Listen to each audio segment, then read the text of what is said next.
Hi, everybody. This is Zen Honeycutt of Moms Across America. And today we have a very special guest. His name is Bob Streit. He is a farmer, educator, and a consulting agronomist, meaning he consults with other farmers on how to properly grow the food. And I'll let you talk a little bit more about it, Bob. But he focuses primarily in the Midwest and actually travels all around the world. And he's an international speaker and consultant.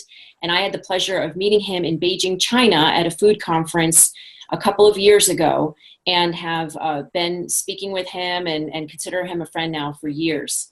Bob, welcome to our special Earth Day edition. I'm very glad to be here today. Thank you very much. So Earth Day, we're interviewing you, a farmer, because Earth Day is all about taking care of the planet, our environment, our people, our pets, our birds, our bees, wildlife. And GMO chemical farming has had an incredible detrimental impact to the soil and our planet.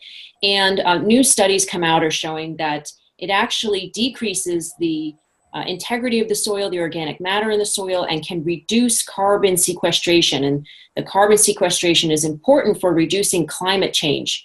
So can you say a little bit about GMOs and climate change, Bob, and then answer this very important question: can we feed the world without GMOs and glyphosate and related chemicals?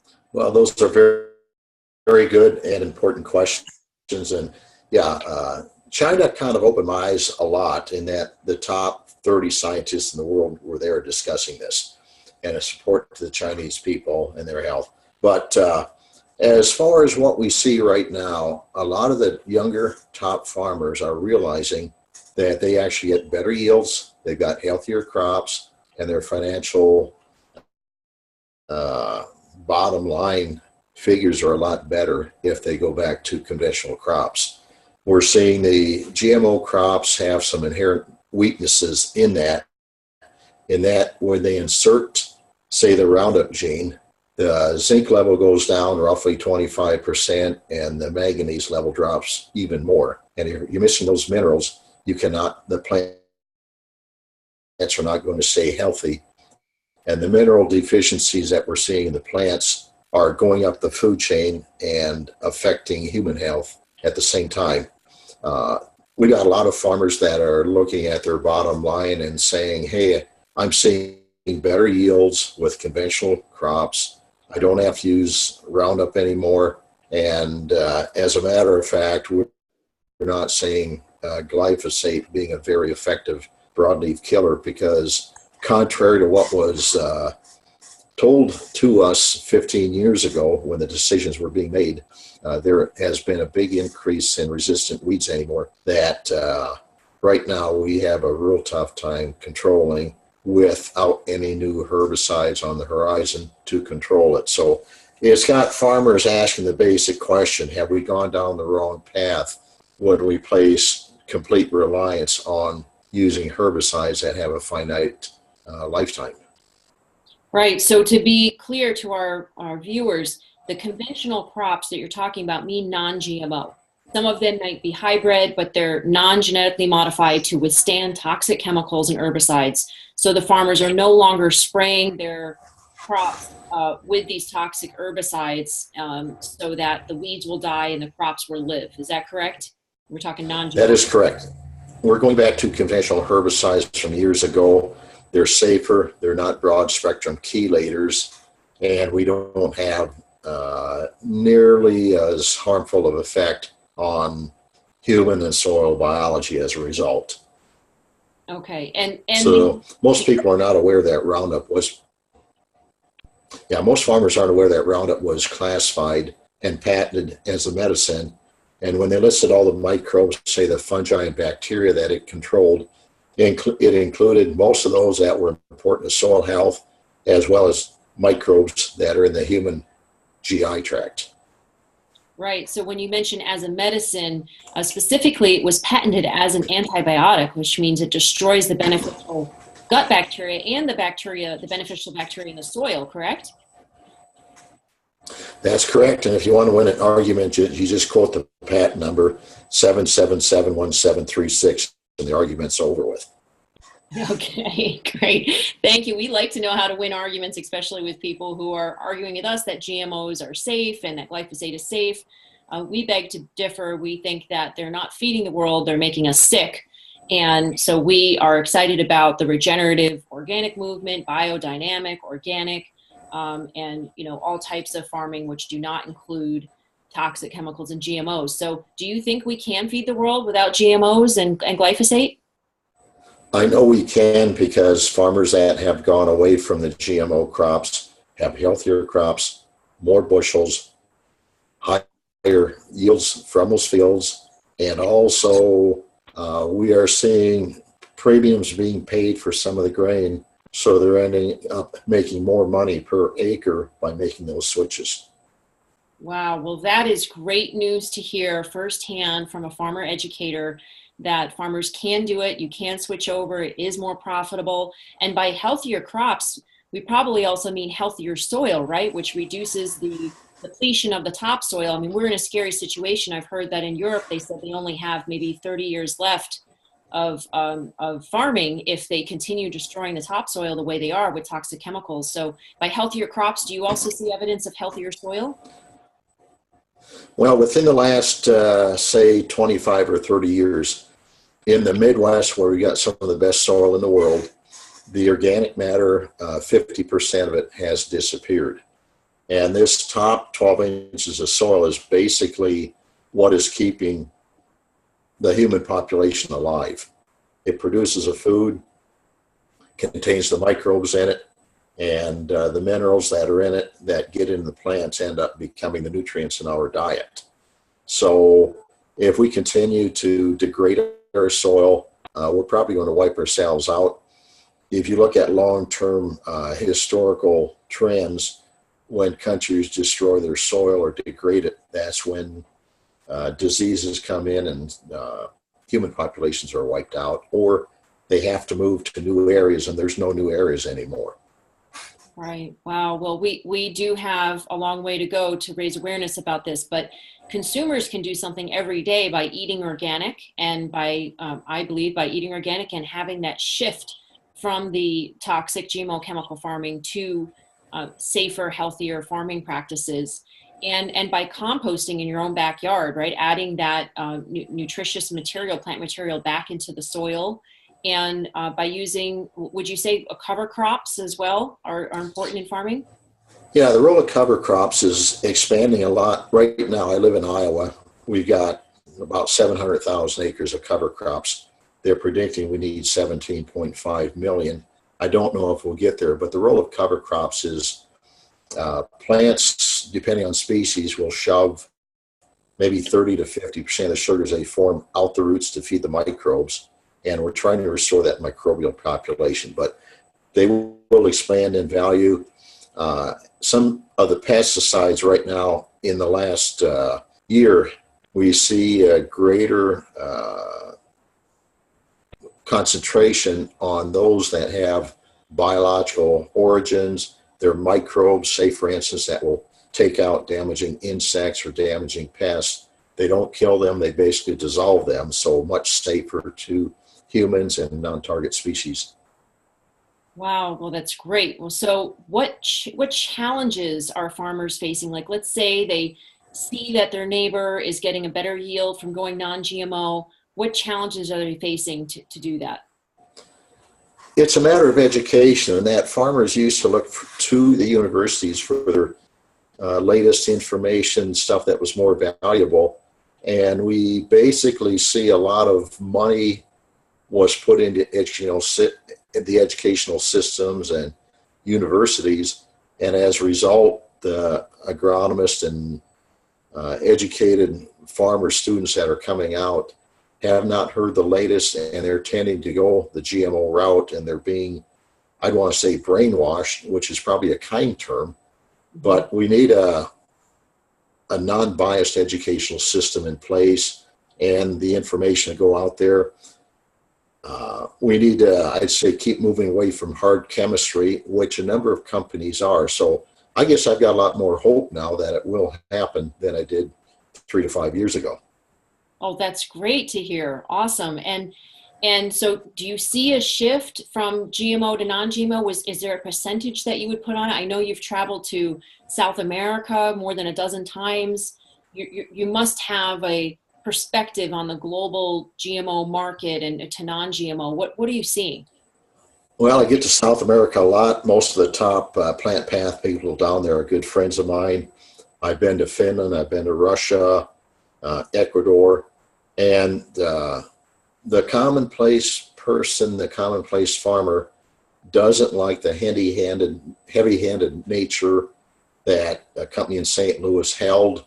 They're wanting to do it different. People around the world want to make life better for their kids and their families.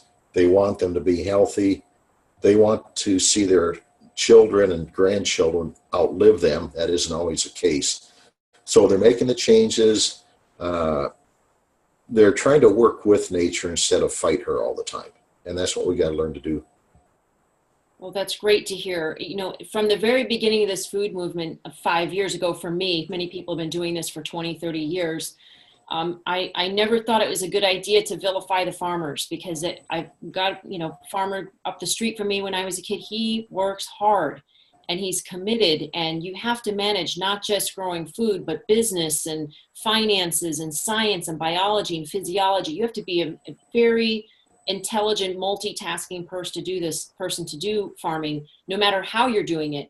But what I see is that farmers can farm without GMOs and toxic chemicals, as you're saying, and I have faith in them that they can farm as has been farmed for thousands of years without GMOs and toxic chemicals. And we need to now. It's an urgent call to action for farmers to switch over to non-GMO and organic farming and to regenerate the soil. Also considering what's going on with the climate. So if you're a farmer, let's just say you have a maybe small to mid-sized farm in an Iowa community, and one of the neighbors wants you to go non-GMO, wants you to stop spraying. How can the general person approach a farmer and ask them to consider this information without coming off as sort of telling you what to do? What it's going to take is probably someone that's knowledgeable on the insects, the weeds that tend to be pests, and tell them there are different products, there's different systems that do work very well. Say we've got some of these safer insect control mechanisms, and if we go there with actually medical grade polymers, we can extend the residual 3 to 4 fold, and we're matching up our specific products with the biology that is known of those pests. We're controlling it that way. As far as weeds, there are some safer, softer, and actually some organic pesticides that are either coming or very close to registration right now that will change our thinking. For example, there's machinery coming out of Europe that are cultivators and sprayers that are optically equipped, that actually have brains on them, and they will distinguish between a weed plant and a crop plant. Wow. And that will maybe help to control weeds like, say, such as Palmer amaranth, which is in Nebraska, some in Iowa. But I've seen those weeds, they're 10 foot tall, 9 foot across. They're resistant to almost all herbicides. And if you get close to them, it's like grabbing a bundle of barbed wire.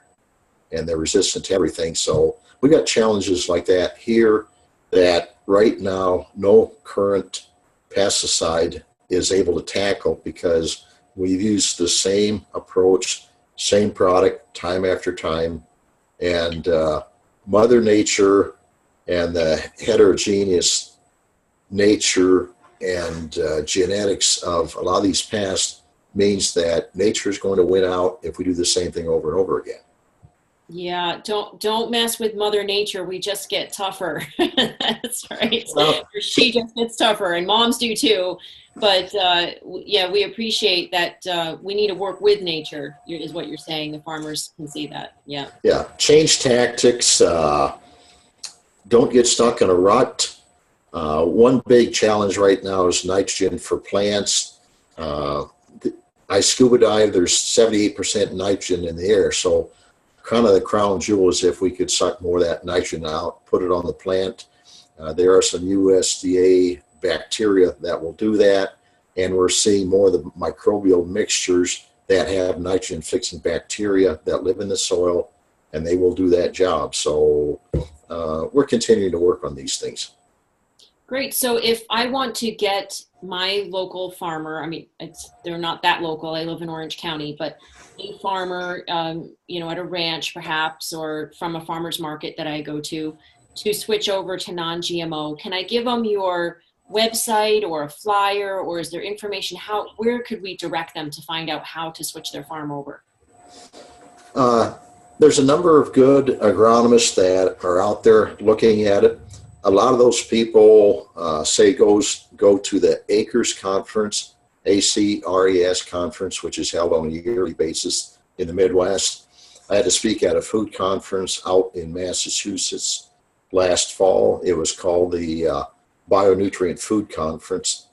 And those people, again, are agronomists. They're guidance givers that are attempting to put the highest nutritional value into food.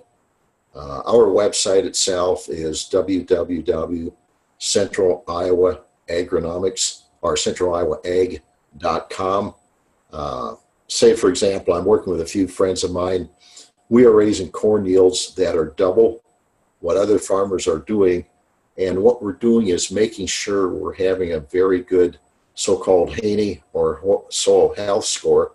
And we're finding out with just average or below average nutrient levels in the soil, if we've got a good balance, and if we can learn how to use a natural product, which we have called BioImprove, we can keep the corn healthy and filling for an additional 3 to 5 weeks, and we're doubling the corn yields, and that greatly changes the farmer's economic perspective. That sure does. If I were a farmer, I'd like double the corn yield. That's amazing. Now, if you've got better nutrient levels in the soil, are you seeing better nutrient levels in the food itself too? In most cases, if we can restore the soil biology, their role is to release the organic acids that make those plant available. We're playing actually with a product called calcium silicate right now. And I myself, I've got 60 fruit trees. We sprayed that product on them. Our fruit was double the normal size and 2 to 3 times the mineral and the nutrient level in it. So yeah, we were successful doing that. Wow, that's fantastic.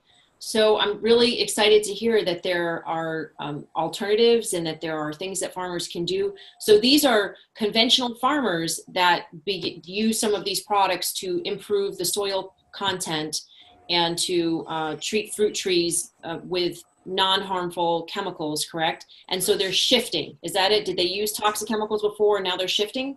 Yes, they are shifting. And say anyone that graduated from high school in the 70s and is involved in agriculture, when their parents were young and they helped on the farm, they were all farming organically at that time. So if they stop and think about it, it's not that far out there. Yeah, I know a lot of the farmers or GMO proponents or people who are advocates of chemicals say we have to have these, we need to have these chemicals. And I think, well, hang on a second, even around our neighborhoods too, we're trying to get toxic chemicals stop them from spraying in our neighborhoods and our streets and our sidewalks. And a lot of times the city managers come back and say we need to have these. And I think, wait a second, they've only been being used for 20, maybe 40 years at the most. Many of us, if we're over the age of 40, can remember times when we did not use these toxic chemicals. So you're right there at the front lines of bringing alternatives to the farmers that they can use, and you're seeing that they do work, and we can do this, right? See, and one thing I've done that most agronomists haven't, I've attended medical conferences and I've spoken at the environmental health conferences. And what we learn there is basically in our life history, anytime we're exposed to a harmful product, it's like dumping half a cup of liquid in our bucket. And when our bucket of lifetime harmful exposures accumulate, the bucket tips over and we get sick. So we've got to limit them and keep our body healthy so the immune system is fully functional. all the time. That's great. So you're connecting the way the food is grown to health, obviously, which I know a lot of farmers are concerned about, but they may not take that time to go to the medical conferences. So I'm so glad you're seeing that. Are you seeing, I would imagine you're probably seeing health issues in Iowa. Farmers are probably seeing health issues. Your family members are probably seeing health issues. Are people waking up to that connection and realizing it? I would say right now, 75% of the farmers recognize it is a problem. We've all gone to quite a few funerals for friends, neighbors, cousins that are all the way down to 20 years old, and they've got cancer problems or they're being treated for serious illness. I'm so sorry. I've sent a lot of copies of the SAMCEL incentive papers to farmers that ask the questions. And yeah, they're recognizing there is a connection. We've all heard of Hippocrates, who had a saying, "Let your food be your medicine."